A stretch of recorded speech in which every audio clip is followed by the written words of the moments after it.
Well, you join me here today doing some roach fishing.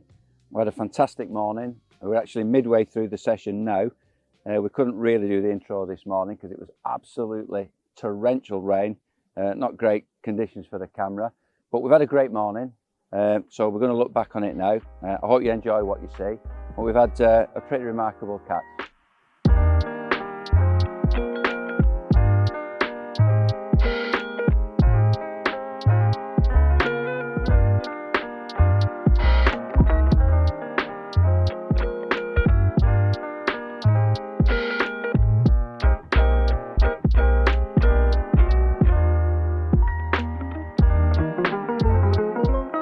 You can see why I'm using the quiver tip now. That really jag movement you get off the roach, it really absorbs it. And this is another good fish. Rain's out, wind's out, and I've got them over my feed. I'm getting plenty of bites now. But you need to take advantage of it when you get that little window of opportunity, because they can be gone as fast as they come. So as soon as this is in the net, I'll be getting my rod back out. Back on the spot. Can't afford to miss a chance. There you go. Looks like another two. The action is thick and fast. I'm getting plenty of roach now, and what I'm going to show you now is the advantages of getting your bait straight back out into the water. I'd caught a two, photographed it, got it straight back, left it in the net, got my rig straight back on the spot, and literally as I was trying to photograph the other fish, it's gone off again. This is another fish, just over 2 pounds, and we've got that one by getting the rig straight on the money again. Lovely brace there, both weighing 2.4 pounds. Came in that really mad spell. It isn't even 12 o'clock. I've been here since 8 o'clock. It isn't even morning gone, and we've had such a superb morning. So they were a lovely brace, both came to maggot feeder. It's been a really enjoyable day here, and that isn't the icing on the cake.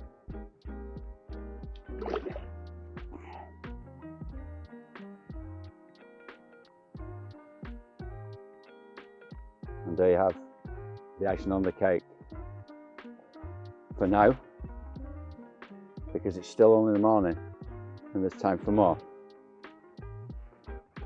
The bites have slowed down, so I switched over to a open-ended feeder with black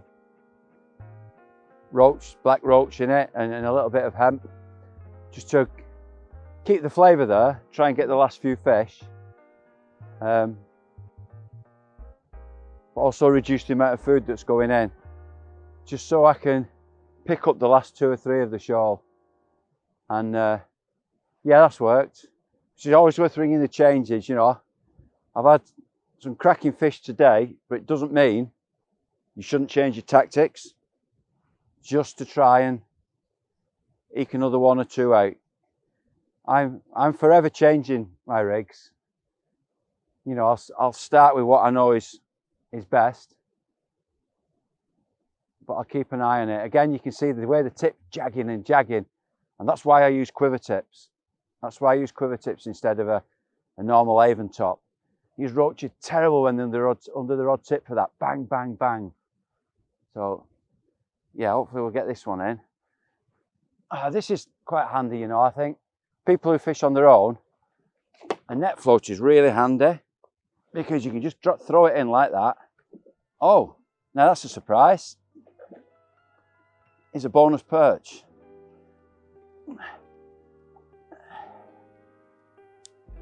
As you can see, it's brightened up a bit. The bites have slowed down. But as long as you've got bait in the water, you've got a chance. And this is clearly another good fish. It's nice to feel the sun. It's been pouring down all day. But keep baiting accurately and keep it going in, and you have a chance of picking up the stragglers, and it looks like that's what we've got here. And you never know, sometimes the straggler, it can be the one you want. It probably isn't here, but you never know.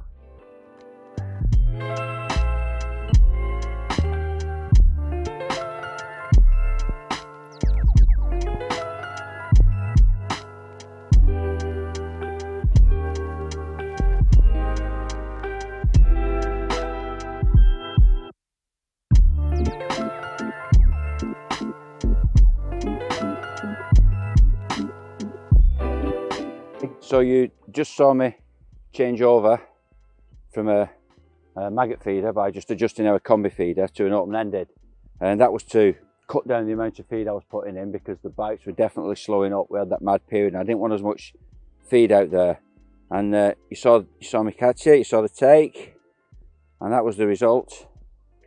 £2 2 ounce, lovely golden fish, one of several twos I've had today. And yeah, that tactic definitely worked. Just cutting down the feed, quick change. You can see the appeal of the combi feed. I didn't need to re-rig or anything. Just push the end caps off and straight on with the open-ended feeder. Great stuff. I'm gonna put this one back now. So I'm just going to talk you through the rig that's proved so effective today and been really successful. So I start by using an Olivet as a back lead. It's 5 gram Olivet, Preston 1. And it's just held on by 2 float stops, and that's £6 Korum feeder line all the way through. Then as you move up, we've got the ready heli kit. You all know how that works by now. Comes all threaded on a small piece of wire. Just pull it straight onto the main line. You get your 2 float stops, you get your 2 buffer beads, which are hard beads. That's important, so it stops the friction, keeps it spinning. And a nice little tip for you, don't fasten it too tight. Don't fasten that tight at all. You need that little bit of give in it so it'll spin when you cast. If it's too tight, it stops that spin, and that's what gives it its anti-tangle properties. Then what gives it its hooking properties is the fact that it is taut between that feeder and that back Olivet. That means that when a fish picks it up, even a really delicate feeder like a roach, the second it tries to back up, you can see that you only need to move that ½ an inch and it's in. That's a really sharp hook. I'll show you what hooks I use in a little while. Double maggot, I like one of each, red and a white, and then probably 8 inches to the feeder. You don't have to, but I always put an anti-tangle tubing over it. It just makes me feel a little bit better about it, because then you can move this down should you choose to. If you're getting plenty of bites and the fish are really on it, you can just simply drop that down closer to your feeder. Fish are really on the feed and they're taking maggots almost directly out of the feeder. Your bait's right at the side of it, but that anti-tangle tube there, make sure it doesn't tangle. And you can see that short anti-tangle tube there. That's what makes it stand out, stand proud from the main line, and that's why it doesn't tangle on the cast. It's a really good rig. It's a fantastic roach rig, and you've seen how effective it is today.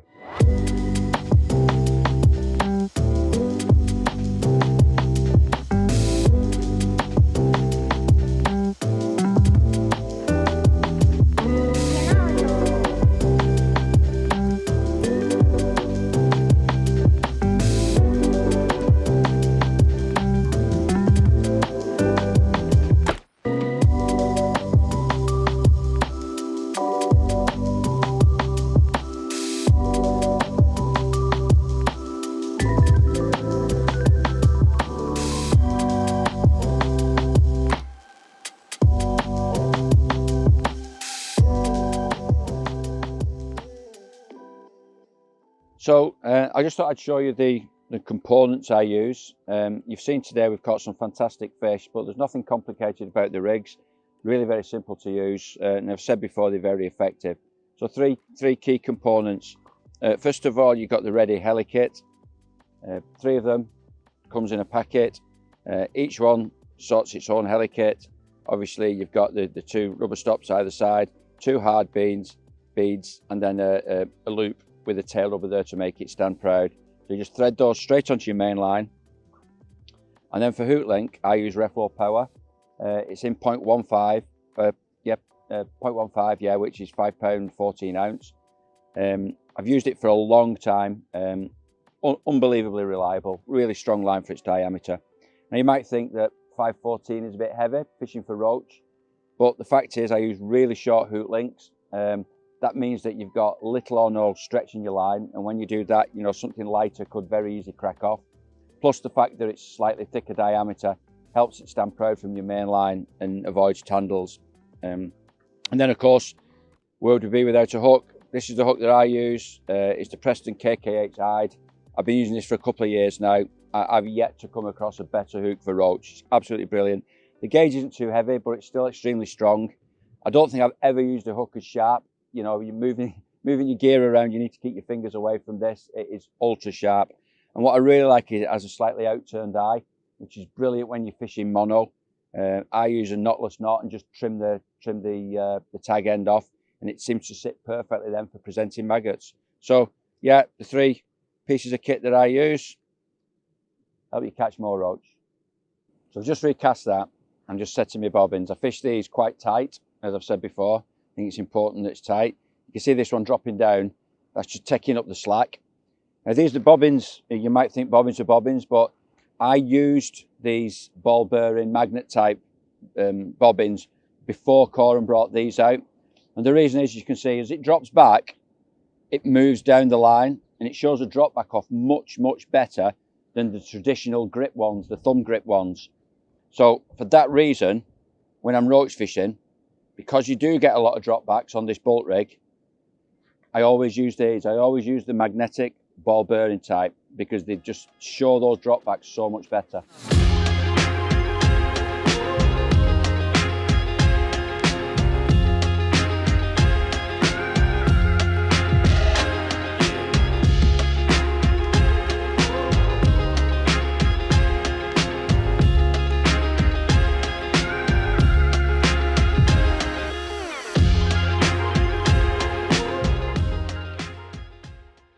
Okay, so this is everything that I'll take for a day's roach fishing, bait wise.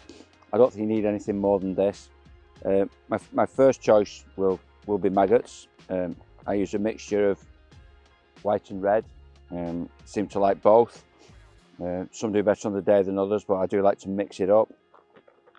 The ground feed, I actually use black roach. Importantly for me, this is a non-fish meal ground bait. I don't want to attract carp into my swim. They'll kill my swim. They'll get rid of the small bed of bait that I put down in minutes. So, and it's important it's a dark mix. I really like a dark mix for roach, because even big roach, as you saw in a couple of those fish, they got a couple of marks of them off cormorants. Even big roach are predated on, and they just don't like feeding over a pale bottom. They much prefer feeding over a dark bottom so that the silhouette doesn't stand out from the top. So if you're going to use a ground bait for roach, I would always use a black one. And this is my favourite, the black roach. Now, if I'm going to, you can hear the bobbin going away there. That's nothing to worry about. That's just another small perch impaling itself, I think. If you're going to mix a ground feed, I tend to put a bit of natural hemp in it as well. Not a huge amount, maybe half a tin.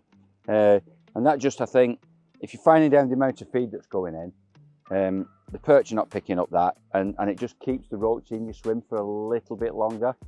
So I do like to put a bit of natural hemp in there with it. Maggots, there's all kinds of flavours, isn't there? There's all kinds of flavours, and I've used them for years and years and years.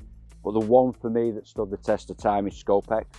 Scopex is the bait that I generally use for roach mostly.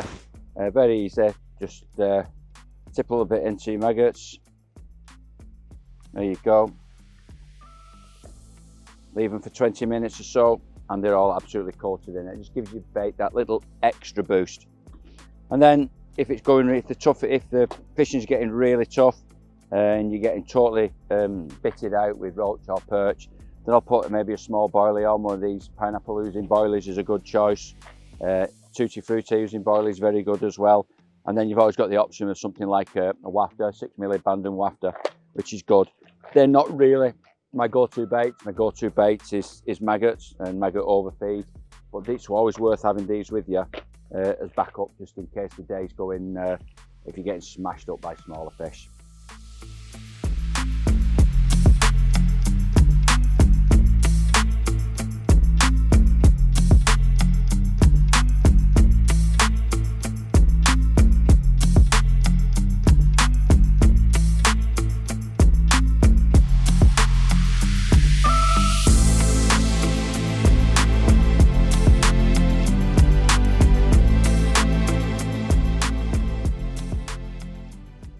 So the roach bites, they really can be quite varied. As I said before, there's a lot of small perch in here. and your bobbins are constantly up, down, and tweaking and such. And you don't need to panic then because they're not roach. And I would say that 9 times out of 10, I can tell it's a roach before I've even lifted into it. Because of the rigs we use and because the line's so taut, as soon as the roach pricks itself, it reacts. And that reaction is normally a bolt, it bolts off. If it moves away from you, obviously your bobbin slams up to the top and it'll take, 6-8 inches of line off your bait runner. But quite often you'll get a quick jerk and it'll drop like a stone, and that's where the roach has picked it up and then moved towards you.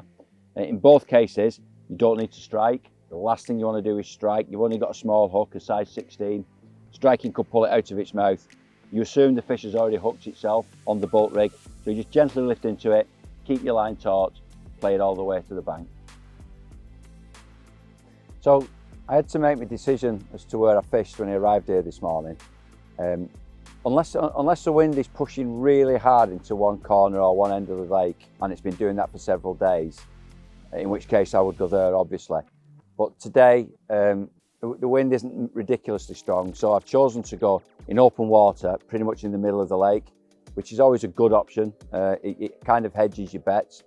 Now I'm fishing at about 45 yards and I'm clipped up tightly so that I can be really quite accurate with my casting. Now I believe that certainly the roach in here, it's almost impossible to hold them in a swim.